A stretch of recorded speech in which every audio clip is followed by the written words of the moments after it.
ધાંગધ્રામાં 5 વર્ષની બાળકી પર થયેલ દુષ્કર્મ મામલે કોળી ઠાકોર સમાજ દ્વારા મામલતદારને આવેદનપત્ર પાઠવવામાં આવ્યું।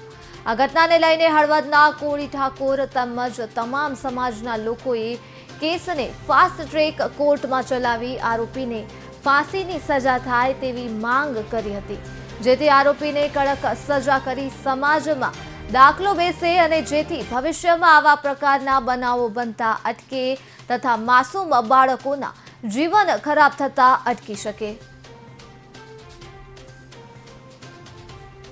ગત તારીખ 27/9 રોજ રાવડિયા મુકામે 5 વર્ષની બાળક પર જે દુષ્કર્મ આચર્યું છે તે નરાધમને સખતમાં સખત કડક સજા થાય, આનો ઝડપી ચાર્જશીટ થાય અને સ્પેશિયલ કોર્ટમાં કેસ ચાલે, ટૂંક સમયગાળાની અંદર આનું ડિસિઝન આવે અને ફાંસી રૂપી સજા મળે।